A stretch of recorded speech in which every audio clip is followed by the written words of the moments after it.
En la Ciudad de México, la noche no pide permiso, simplemente se desploma. Y esa noche, una tormenta eléctrica se apoderaba del cielo, arañando con furia los cristales del rascacielos de Grupo Orión. Para Javier Morales, el sonido del trueno era solo un eco lejano del caos que tenía enfrente. El agua le llegaba a los tobillos, un diluvio helado que se había desatado desde una tubería maestra en el piso ejecutivo. A sus 35 años, Javier no conocía otra vida que la de luchar contra fugas, fallas y averías, ya fueran de metal o de las que te rompen el alma. Como padre soltero, cada día era una reparación de emergencia. Su hijo, Mateo, de 7 años, estaba acurrucado en una silla de piel carísima, un pequeño náufrago en una isla de lujo. La vecina, que debía cuidarlo, había cancelado de último minuto, y ahora el niño dibujaba superhéroes en una libreta, ajeno al hecho de que su padre estaba librando una batalla real para no ahogarse en la precariedad.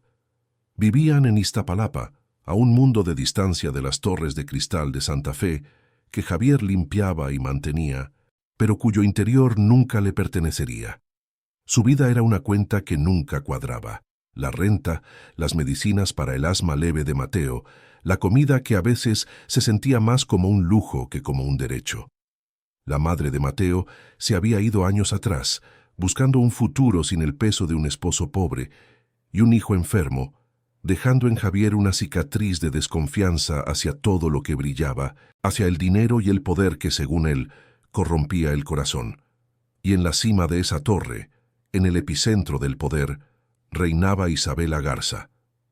A sus 38 años, era la CEO de Grupo Orión, un imperio que había heredado no como un regalo, sino como una condena. El mundo de los negocios la llamaba la Dama de Hierro, una mujer cuya eficiencia era tan legendaria como su frialdad. Pero esa armadura, forjada para sobrevivir en un mundo de tiburones y para silenciar la voz de su padre, que siempre la consideró insuficiente, se sentía más pesada que nunca. Esa noche, el agua que inundaba su piso era solo un reflejo del naufragio de su vida. Una oferta pública de adquisición hostil amenazaba con arrebatarle el legado familiar, y el desastre de la tubería era la humillación final en un día infernal. Observaba a Javier desde el umbral de su oficina con una mezcla de irritación y desdén. Veía al empleado empapado, al desastre, al problema que se sumaba a su lista interminable. No veía al hombre, al padre exhausto que luchaba por mantener a flote a su pequeño mundo. Para ella, él era solo otra pieza rota en su maquinaria perfecta. Y entonces ocurrió un pequeño descuido, un movimiento rápido de Mateo para alcanzar un lápiz de color, y el vaso de jugo de mango se volcó. El líquido naranja se extendió como una mancha de sangre sobre un juego de planos arquitectónicos cruciales, el proyecto estrella con el que pensaba defender su compañía. El silencio que siguió fue más estruendoso que la tormenta. Javier se quedó helado, el color abandonó su rostro, vio su vida entera desmoronarse en esa mancha pegajosa. El despido no era una posibilidad, era una certeza. Ya se imaginaba recogiendo sus pocas pertenencias, explicando a Mateo por qué tendrían que comer menos esa semana, por qué papá ya no trabajaba en el edificio de las nubes. La furia de Isabela estalló, fría y cortante como el cristal roto. ¿Pero qué demonios? Su voz era un látigo. Vio en ese desastre un símbolo de su propio caos, de su incapacidad para controlar las variables, de cómo la vida siempre encontraba una forma de manchar sus planes perfectos. Javier, pálido y mortificado, dio un paso al frente, listo para recibir la sentencia. Asumió toda la culpa, abriendo la boca para disculparse, para rogar, para ofrecerse a trabajar gratis por un mes, cualquier cosa con tal de no perder la única soga que lo mantenía a salvo del abismo. Pero antes de que pudiera pronunciar una palabra, una vocecita temblorosa pero firme cortó el aire. «Fue mi culpa, señora». Mateo se había puesto de pie. El pequeño, con los ojos llenos de lágrimas pero la barbilla en alto, se plantó frente a la imponente figura de Isabela Garza. Era David contra Goliat, una pequeña libreta de dibujos contra un imperio inmobiliario. «Mi papá está muy cansado», continuó el niño, su voz ganando fuerza. Por eso lo traje. Yo tiré el jugo. No lo regañé a él. La inesperada valentía de ese niño, defendiendo a su padre con un amor tan puro y feroz, fue como una bala que atravesó la armadura de Isabela. Por un instante, el ruido de la OPA hostil, la voz de su padre, la presión del consejo, todo se desvaneció. Dejó de ver al empleado torpe y al desastre. Vio a un padre que lo daba todo por su hijo, y en los ojos de ese niño vio un reflejo de la soledad que había marcado su propia infancia, una infancia llena de lujos pero vacía de un padre que la defendiera. Vio algo que su dinero no podía comprar y que en el fondo de su alma anhelaba con desesperación: lealtad incondicional. El nudo en su garganta le impidió hablar. La dama de hierro, la estratega implacable, se quedó sin palabras. Sin decir nada más, giró sobre sus tacones y se encerró en su oficina, dejando a Javier en medio del charco, temblando, confundido, pero para su absoluto asombro todavía con un empleo. No sabía que esa noche la fisura en la tubería había sido insignificante comparada con la que se acababa de abrir en el universo perfectamente ordenado de Isabela Garza. Y a través de esa grieta, algo nuevo y peligroso comenzaba a filtrarse. Aquel peligro no tenía nombre, pero se sentía como una corriente eléctrica recorriendo los pasillos del piso ejecutivo. Isabela comenzó a notar a Javier.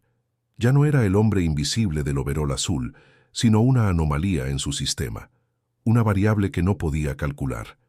Con la excusa de necesitar a alguien de absoluta confianza y discreción tras la fuga, lo reasignó como encargado exclusivo de mantenimiento de la dirección. De repente, Javier ya no era uno más entre cientos, era el único.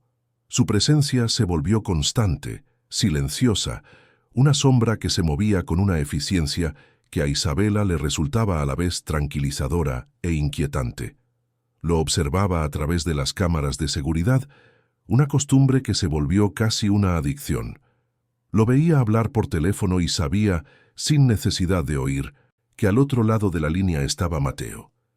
El rostro de Javier se transformaba, la tensión de sus hombros desaparecía, sus facciones se suavizaban con una ternura que ella solo había visto en películas. Era un lenguaje corporal que Isabela no entendía, un afecto tan genuino que le parecía de otro planeta.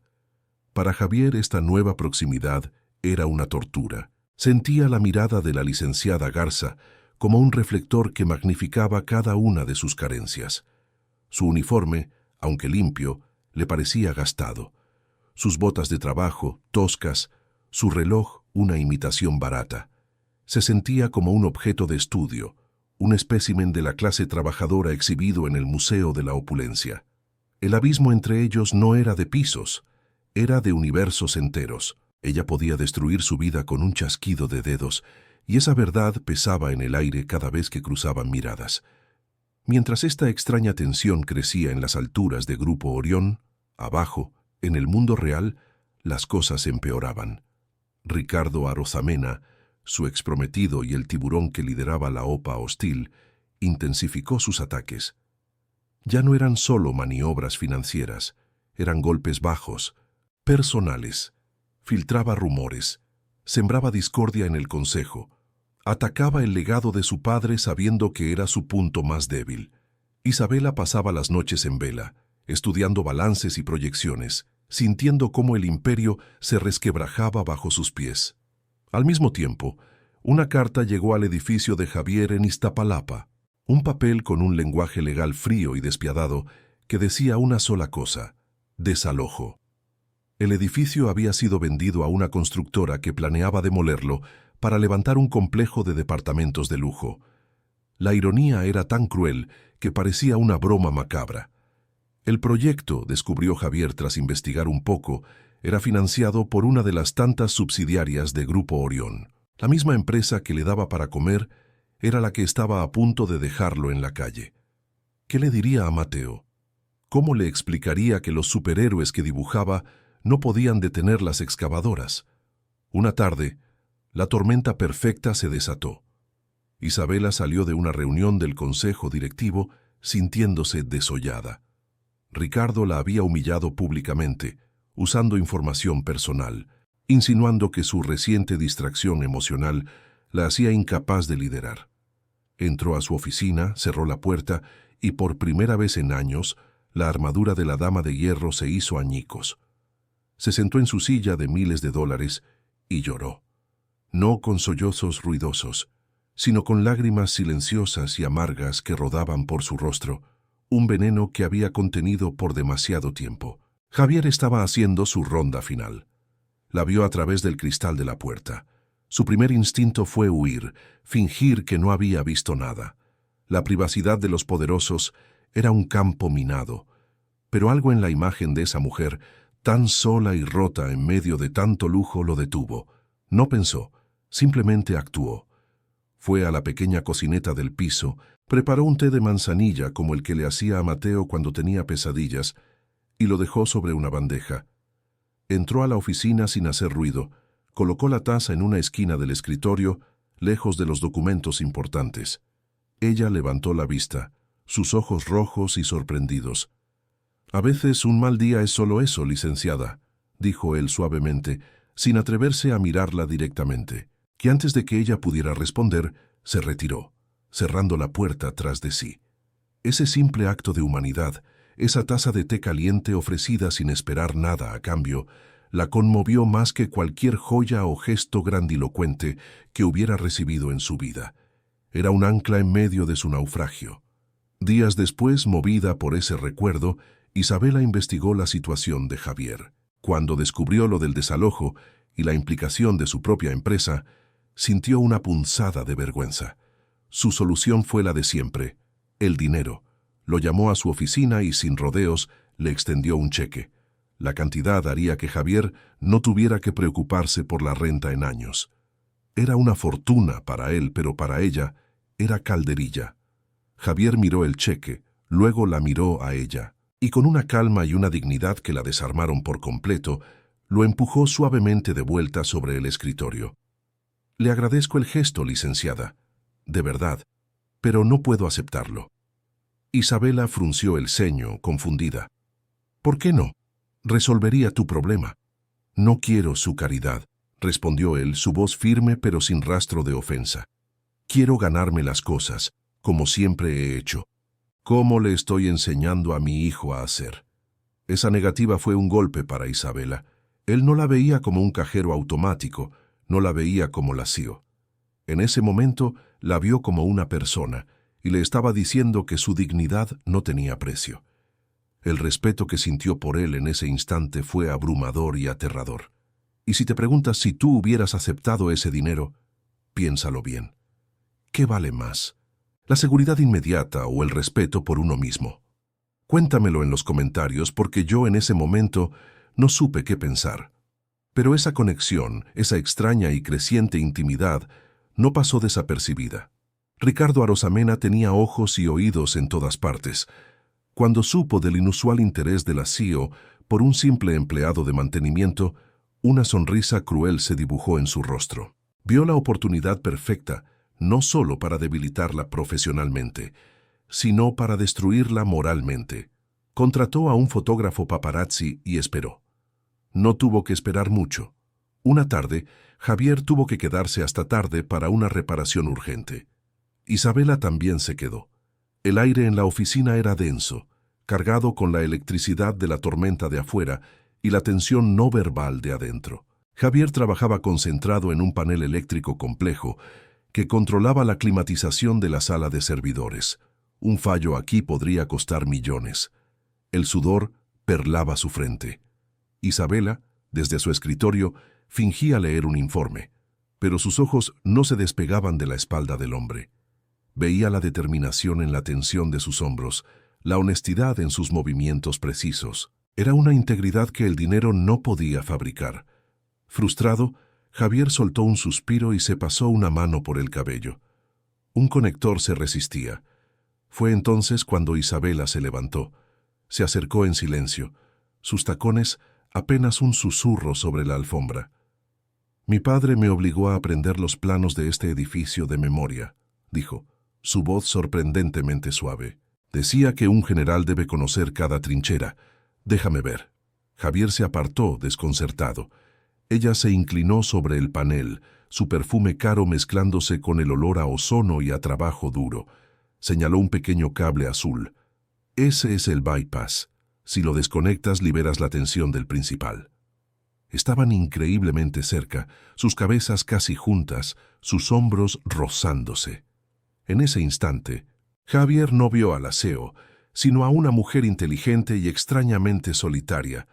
Ella no vio a un empleado, sino a un hombre competente y digno. Un destello casi imperceptible iluminó la ventana por una fracción de segundo. Ninguno de los dos lo notó. Era el flash de una cámara, disparando desde un edificio de enfrente, capturando el momento, congelándolo para siempre en una imagen que no contaba la verdad, sino la historia que Ricardo Arosamena quería contar. A la mañana siguiente, la Ciudad de México no despertó con el sol, sino con el estallido de un escándalo. La foto estaba en la portada de todos los diarios sensacionalistas. La imagen, granulada y sacada de contexto, era devastadora. Isabela, la poderosa CEO, inclinada sobre su empleado, su mano cerca de la de él, en la intimidad de una oficina a altas horas de la noche. El titular era Veneno puro, la dama de hierro y su juguete de mantenimiento. La narrativa era tóxica y predecible. La jefa millonaria, usando su poder para acosar a un humilde trabajador, un padre soltero. La historia era una obra maestra de la calumnia, pintando a Javier como una víctima indefensa y a Isabela como una depredadora sin escrúpulos. El teléfono de Isabela empezó a sonar antes de las 6 de la mañana y no paró. Eran miembros del consejo, furiosos. Eran amigos de la familia, goteando falsa preocupación. Era su tía, la única pariente con la que hablaba, regañándola por la vergüenza que traía al apellido Garza. Estaba sola, completamente asediada. En Iztapalapa, Javier compró el periódico en el puesto de la esquina y sintió que el suelo se abría bajo sus pies. Su rostro, su vida, expuestos y manchados. Sintió una náusea de vergüenza y rabia. Quería correr, gritar, explicar que no era así. Pero ¿quién le creería a un hombre como él contra una historia tan jugosa? Su mayor miedo era Mateo. ¿Qué pasaría si alguien en la escuela veía eso? La presión sobre Isabela fue inmediata y brutal. El consejo convocó una reunión de emergencia. Ricardo Arosamena, con una máscara de falsa indignación, exigió su renuncia inmediata para proteger la integridad de la compañía. Sus supuestos aliados se quedaron en silencio, sus miradas clavadas en la mesa. Vio en sus ojos el juicio, y peor aún, la oportunidad. La estaban devorando viva, y el arquitecto de todo era el hombre al que una vez casi le da su vida. Se sentía atrapada en una pesadilla. La dama de hierro se había oxidado, se había quebrado. Esa noche, en su penthouse que ahora se sentía como una jaula de cristal, se sirvió un whisky que no pudo beber. Miró la ciudad extendiéndose a sus pies, un mar de luces indiferentes a su dolor. Estaba en la cima del mundo y nunca se había sentido tan abajo. La única imagen que le venía a la mente no era la de los tiburones del consejo, sino la de Javier rechazando su cheque. La dignidad de ese hombre, su calma, su integridad. Él era real en un mundo de fantasmas y mentiras, y ella, con su poder y su dinero, solo le había traído la desgracia. Su mundo se había derrumbado, y el de él estaba a punto de hacerlo por su culpa. ¿Qué harías tú en su lugar? ¿Lucharías contra un enemigo que usa mentiras como armas, o te rendirías para proteger a la única persona inocente en todo este juego sucio? Dime qué piensas en los comentarios, porque ella en ese momento no tenía respuestas.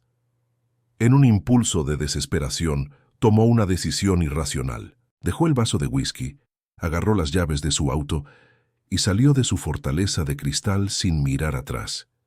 No tenía un plan, solo una necesidad visceral de escapar, de respirar aire que no estuviera contaminado por la traición.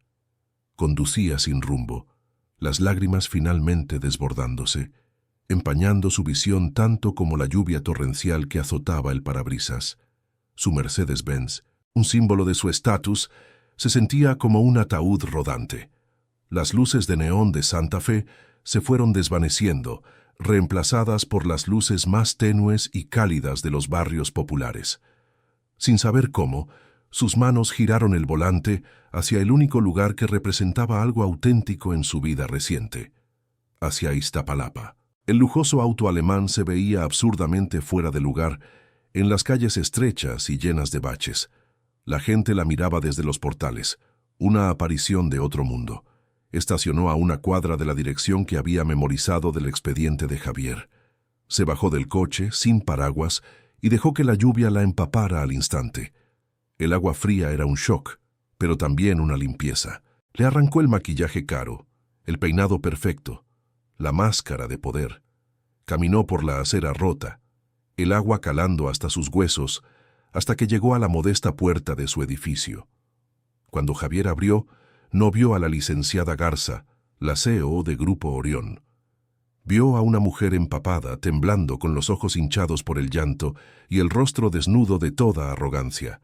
Una mujer vencida, y entonces, con la voz quebrada, rota por el peso de un mundo que se le había venido encima, ella le hizo la pregunta que lo cambiaría absolutamente todo.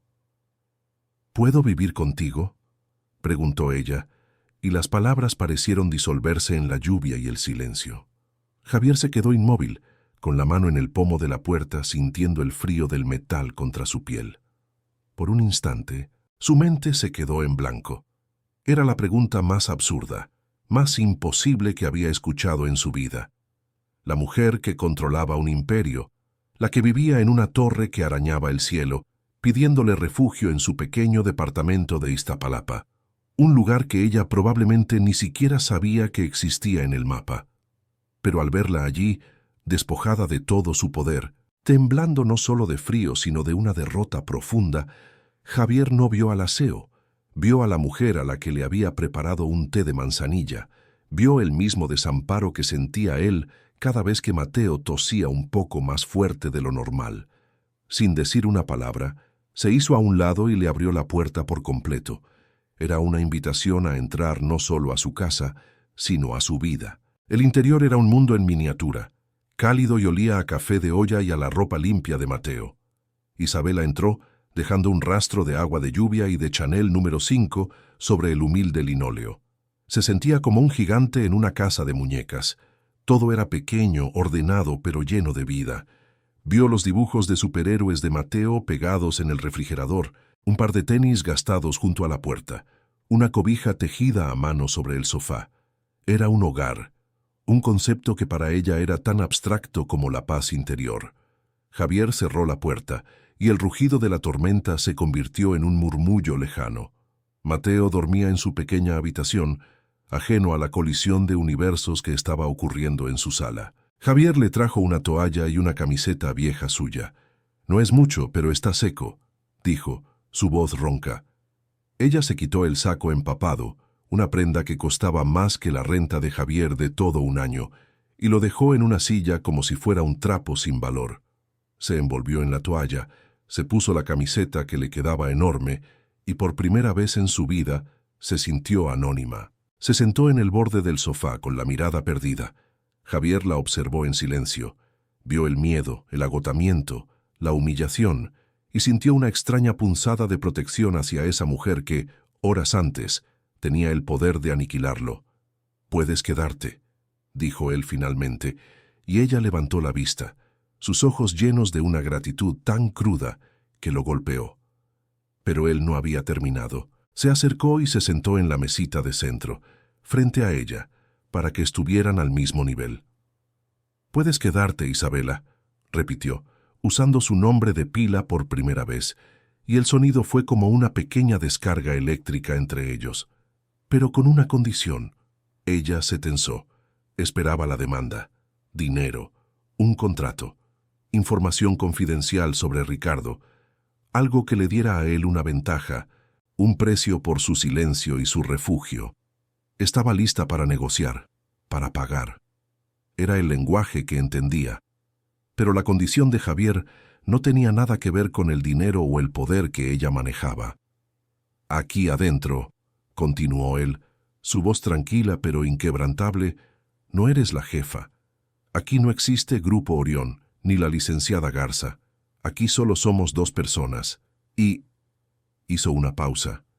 Y lo que dijo a continuación fue lo que la rompió por dentro. Tienes que prometerle a mi hijo que pase lo que pase, no vas a desaparecer de su vida como lo han hecho todos los demás. La condición la dejó sin aire. Era una entrega total a la vulnerabilidad, un desarme emocional completo.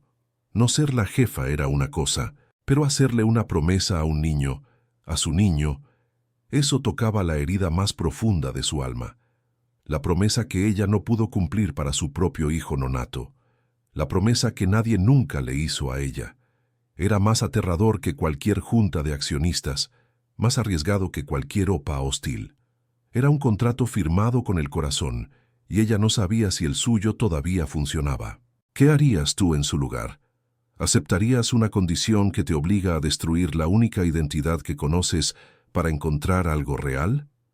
Cuéntamelo en los comentarios, porque ella tardó un largo minuto en poder responder con un nudo en la garganta. Finalmente, con lágrimas silenciosas rodando de nuevo por sus mejillas, asintió. «Lo prometo», susurró. Y en esa simple palabra, la dama de hierro murió, y en su lugar simplemente quedó Isabela. Los días que siguieron fueron un extraño interludio de paz en medio de la guerra. Isabela se despertó la primera mañana con el olor de huevos a la mexicana y el sonido de las caricaturas en la televisión. Por un momento, no supo dónde estaba. Luego la realidad la golpeó, pero no con la dureza de siempre. Era una realidad más suave, más simple. Descubrió la normalidad como un explorador descubre un nuevo continente. Aprendió que el café sabe mejor cuando no lo sirve una asistente. Intentó cocinar y casi quema la cocina, provocando la primera risa genuina que Javier le escuchó. Él le enseñó a hacer quesadillas en el comal, sus manos rozándose al pasarle el queso, creando una corriente eléctrica que ambos decidieron ignorar. Mateo al principio la miraba con desconfianza. Era la señora del jugo, la que había hecho llorar a su papá. Pero Isabela, siguiendo su promesa, se acercó a él con una paciencia y una ternura que no sabía que poseía. Le ayudó con la tarea de matemáticas, descubriendo que los problemas de segundo de primaria eran casi tan complejos como un balance financiero. Le leyó cuentos por la noche, su voz perdiendo el tono ejecutivo y volviéndose suave, casi un susurro. Una noche, mientras le leía sobre un dragón que había perdido su fuego, Mateo se acurrucó contra ella y se quedó dormido. Isabela se quedó quieta, con el peso del niño sobre su brazo, sintiendo una calidez que ninguna fortuna podría comprar. Por las noches, después de que Mateo se dormía, ella y Javier hablaban hasta la madrugada. Sentados en la pequeña cocina, con 2 tazas de té, las barreras se desvanecían. Él le habló de sus sueños de abrir un pequeño taller mecánico. Ella, a su vez, le confesó que de niña no soñaba con dirigir empresas, sino con ser arqueóloga, con desenterrar mundos olvidados. Su padre se había reído de ella, diciéndole que los Garza no desenterraban el pasado, construían el futuro. Le había comprado un portafolio de piel en lugar de una pala y un cepillo. En esa pequeña cocina, 2 mundos opuestos encontraron un lenguaje común, el de los sueños rotos, pero el mundo exterior no esperaba.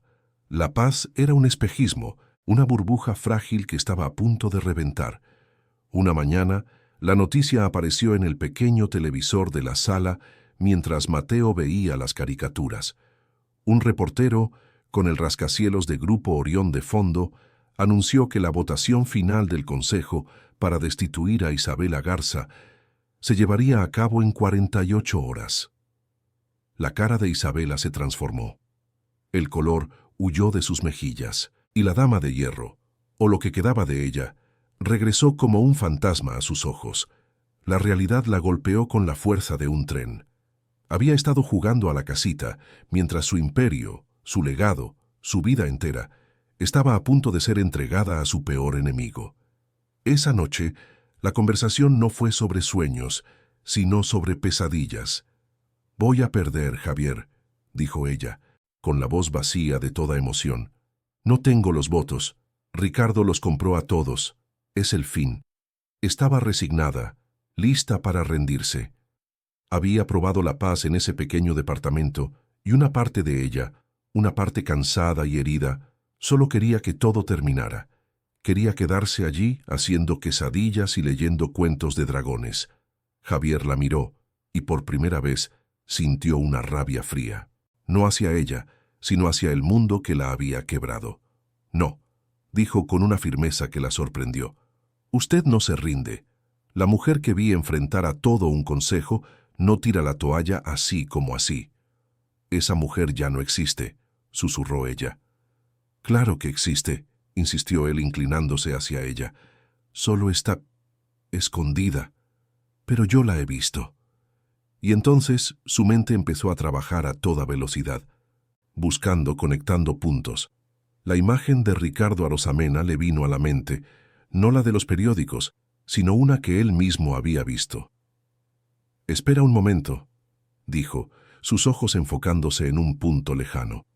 Hace unas semanas, antes de todo esto, estaba haciendo una ronda en el piso 34, el que está en remodelación. Vi a Ricardo.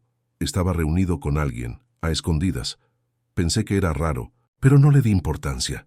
Isabela lo miró, una chispa de interés en sus ojos apagados.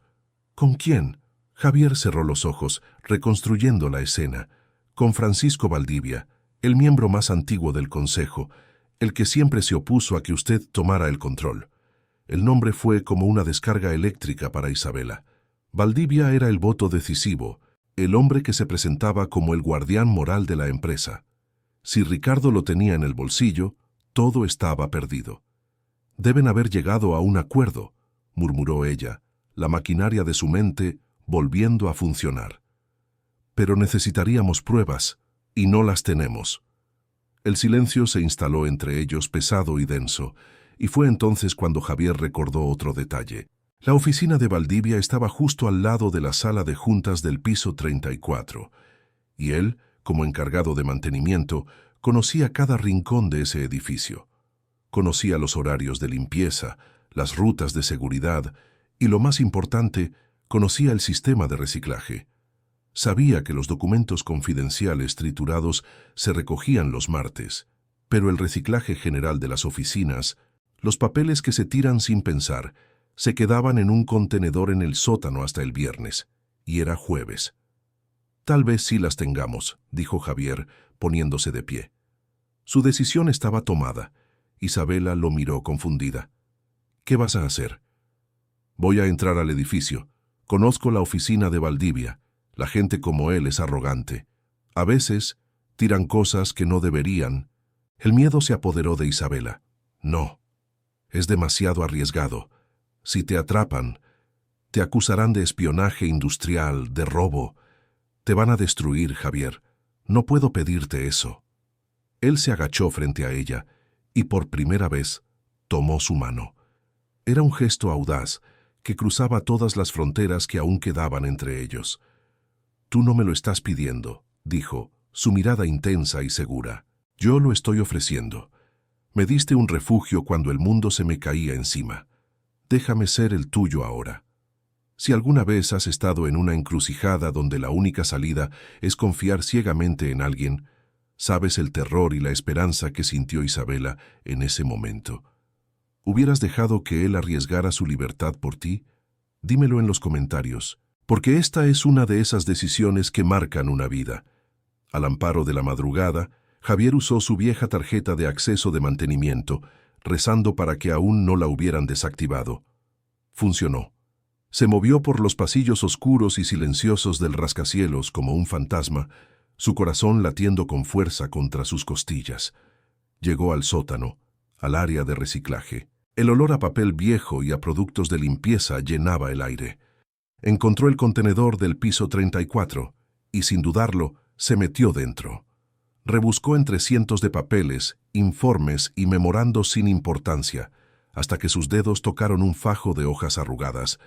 Era un borrador, un contrato, lleno de tachaduras y notas al margen, pero la esencia era clara. Valdivia le cedería sus acciones a una empresa fantasma controlada por Ricardo a cambio de la presidencia del Consejo y un porcentaje de las ganancias futuras. Era la prueba de la conspiración, del sabotaje. la pistola humeante.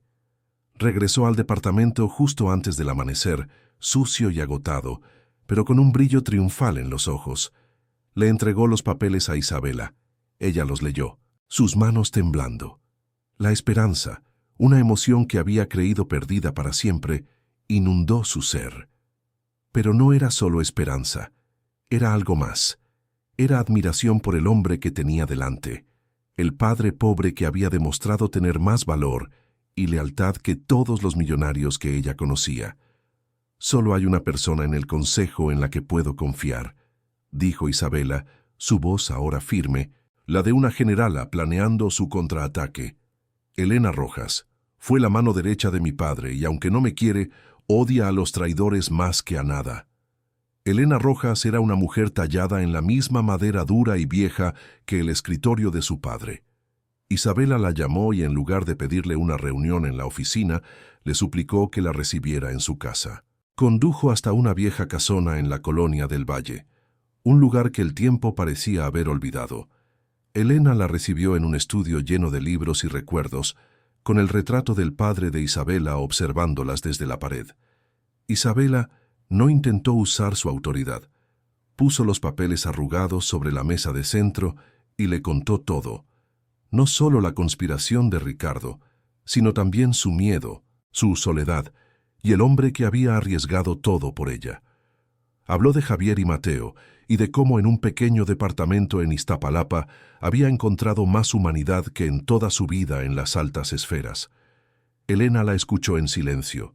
Sus ojos agudos no perdían un solo detalle. Cuando Isabela terminó, un largo silencio llenó la habitación. «Tu padre te subestimó», dijo Elena finalmente, su voz rasposa. «Vio tu sensibilidad como una debilidad, pero siempre fue tu mayor fortaleza. Él construyó un imperio de concreto. Quizás es hora de que alguien le ponga un alma». Le entregó los papeles de vuelta a Isabela. «Esto es suficiente para exponerlos, pero cómo lo uses en esa reunión, eso definirá si mereces liderar».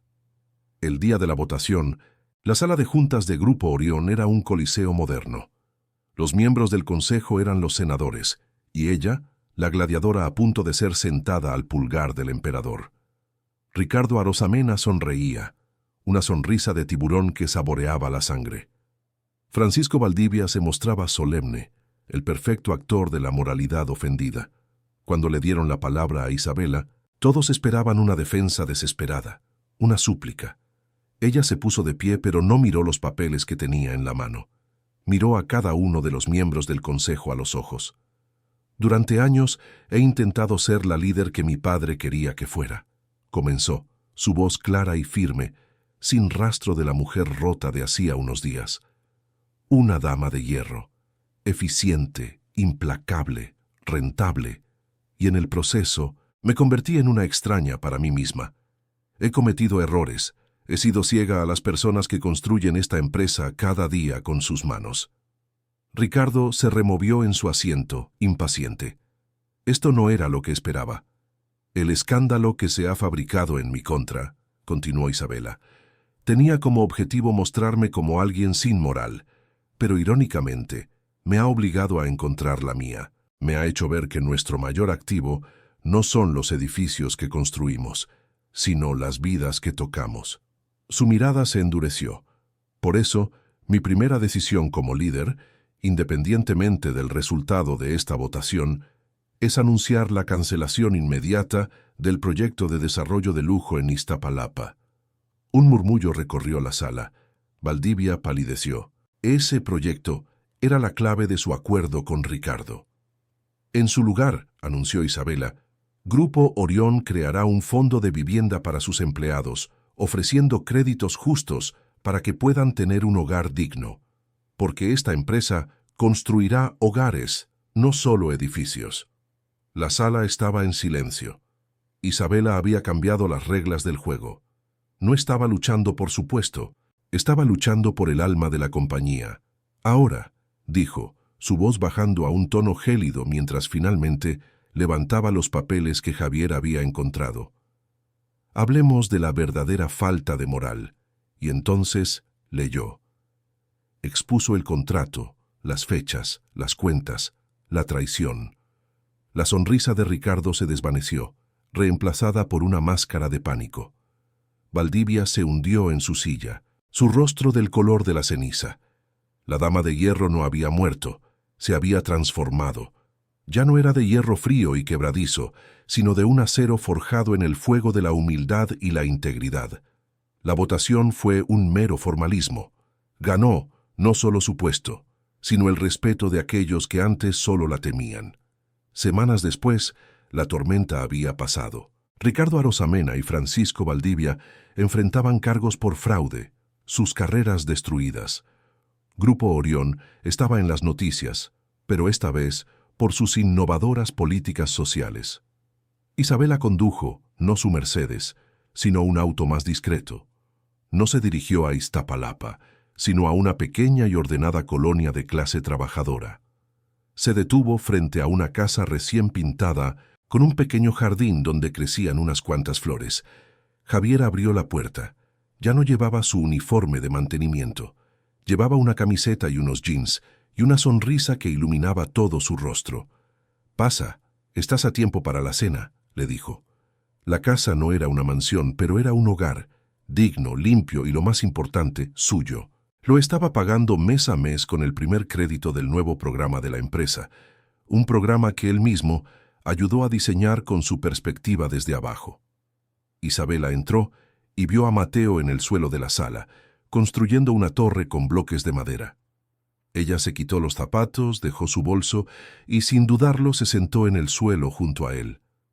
Ya no llevaba sus trajes de poder, sino un vestido sencillo. «Necesita un piso más si no se va a caer», le dijo ella a Mateo, pasándole un bloque rojo. El niño sonrió y lo colocó en la cima. Javier los observó desde el umbral de la cocina y el abismo de cristal y concreto que una vez los separó había desaparecido por completo. En su lugar vio el frágil y esperanzador comienzo de algo que se parecía mucho a una familia. Una construida no sobre la base del dinero o el estatus, sino sobre el respeto mutuo, la valentía de ser vulnerable y una promesa susurrada en una noche de tormenta, la promesa de no desaparecer. La verdadera fortaleza no reside en las armaduras que usamos para protegernos del mundo, sino en el coraje que se necesita para quitárselas y dejar que alguien vea quiénes somos en realidad. ¿Crees que ella tomó la decisión correcta al arriesgar su imperio por un principio? Cuéntame qué hubieras hecho tú en los comentarios. Y si estas historias de batallas imposibles y corazones inesperados son lo tuyo, suscríbete, porque el mundo está lleno de imperios esperando a ser reconstruidos.